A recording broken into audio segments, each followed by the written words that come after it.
All right.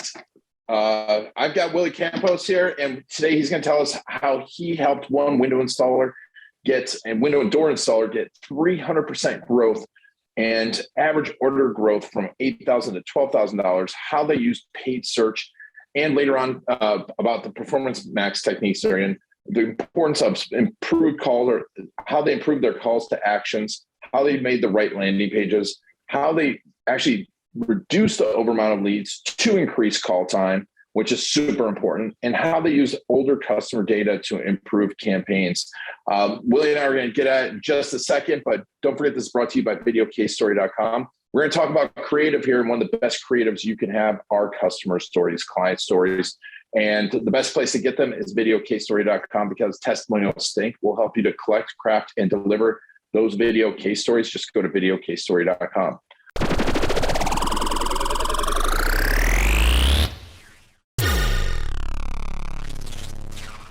Tell us a little bit about Sophisticated Marketing Solutions, what you guys do, and then let's get into how you helped this window and door installer.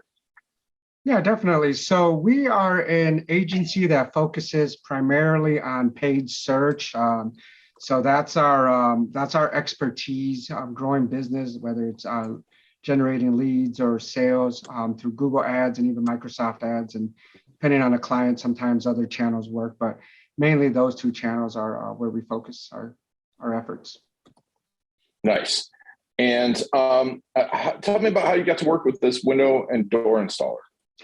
Yeah, so this is a good story. I used to work over at a large agency. They had a nationwide presence. Finally decided to kind of do our own thing. So we left the organization. When I say we, and there's a couple other of us that own the company. So we, had great relationships with the clients there.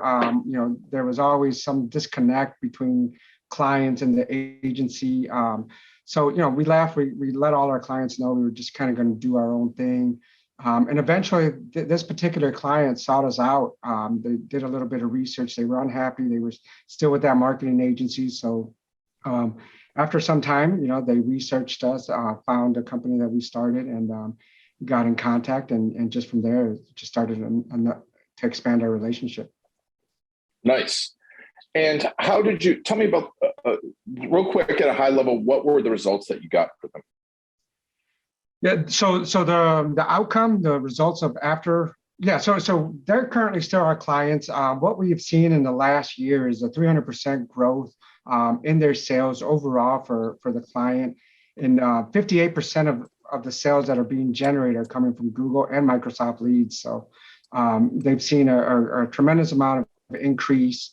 The average size of their orders has grown from 8,000 to 12,000. So a large increase there as well on the revenue side. So really, really great outcome there. And so what was the process of making this happen with ads? How did you do it? Yeah, so the main process is really getting to understand the client's business and doing the proper research. A lot of agencies, they tend to just build something out and kind of, maybe visit their account once a week, or maybe sometimes even less than that. And there's no testing going on. They don't truly understand the personas or the target audience that they're targeting. So identifying that is a big part of this. And what we realize is with the previous agency, they were just targeting anyone who wanted windows. And unfortunately, they weren't doing a good job of adding the right negatives. So, as you know, windows can mean a lot of things. So if someone has a cracked window, whether it's even for a vehicle, that was a disappointment to see that vehicle models weren't negated from the account. So they were getting a lot of irrelevant traffic. Let's see. I kind of forgot where your question was.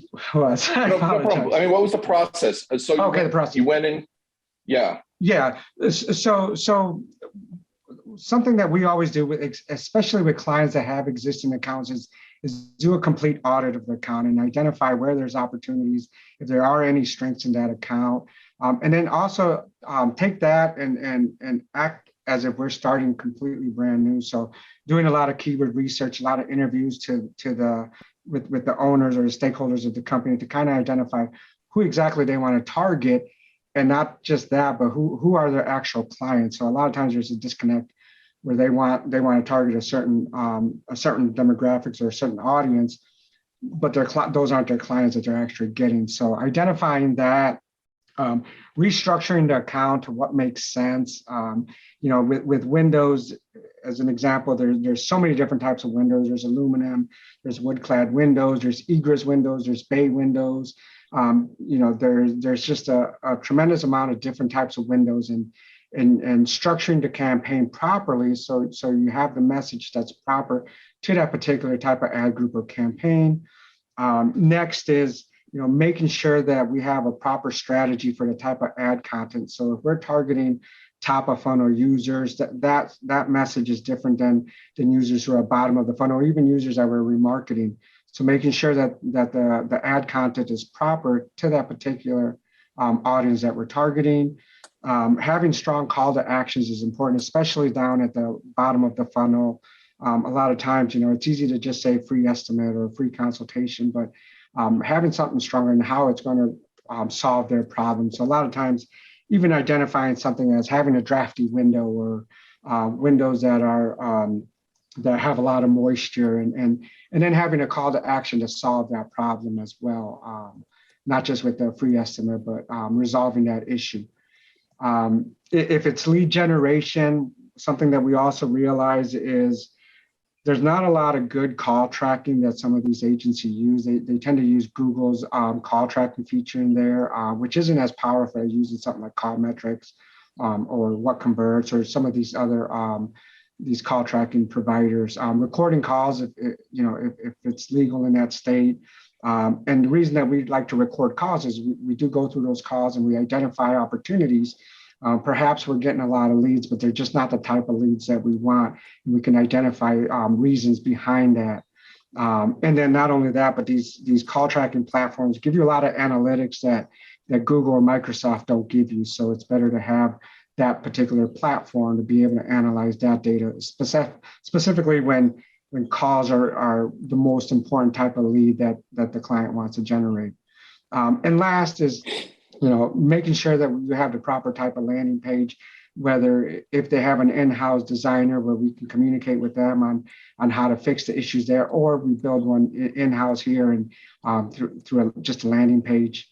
And testing, testing some of those call to actions, testing the ad copy, the messaging is important as well. So that's just an overview of the flow of how we do things here. Nice. And what were the first big wins that you got for them? So the first big wins was actually reducing the amount of irrelevant leads they were getting. So the previous agency had some good metrics, some good KPIs, but when we dug deep, we identified that those weren't the actual leads that turned into actual clients of theirs.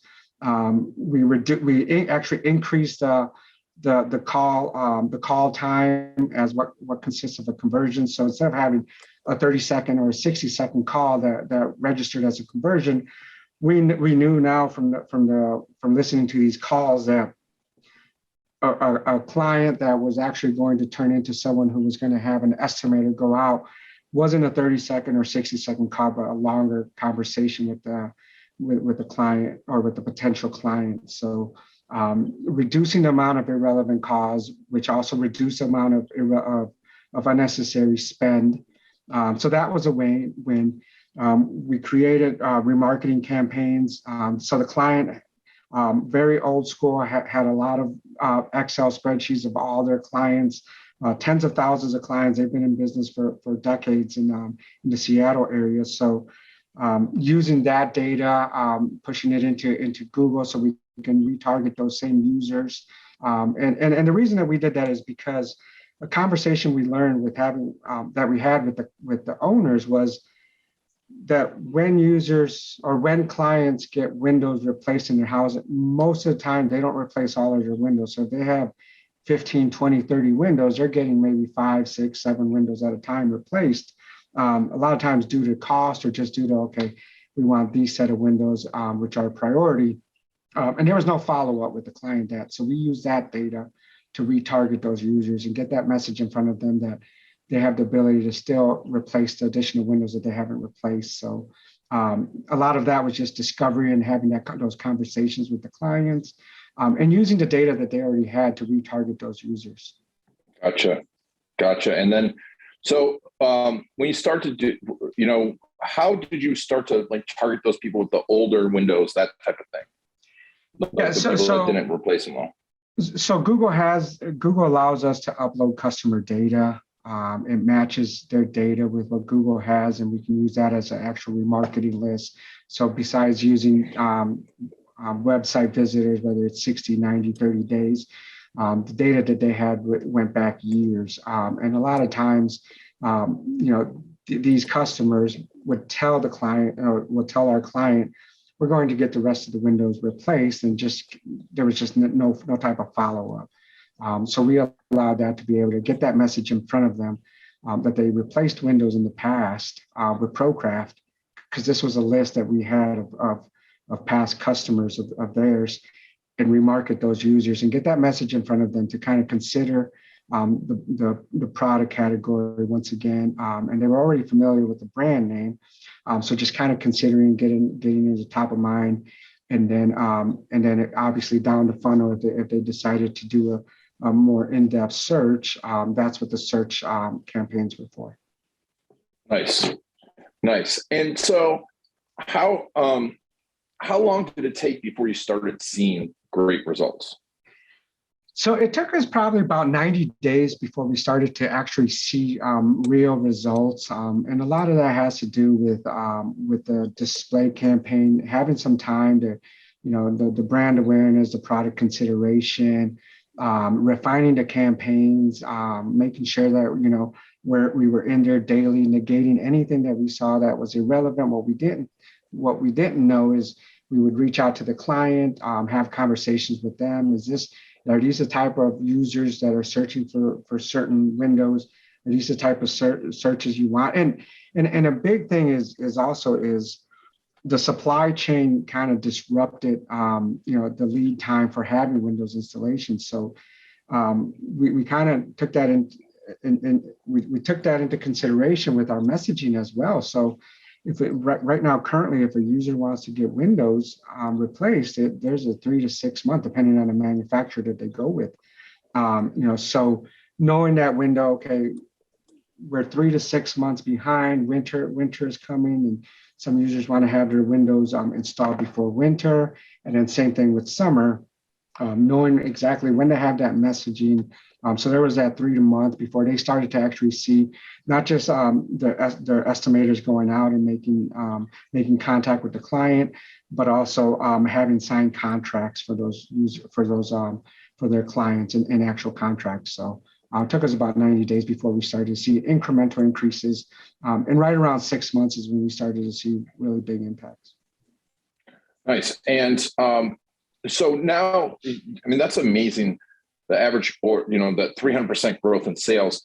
What do you feel was the key to getting higher average order growth from using what you're doing? Yeah, no, so definitely the messaging, as well as using some demographic tactics there. They're high ticket items, premium windows.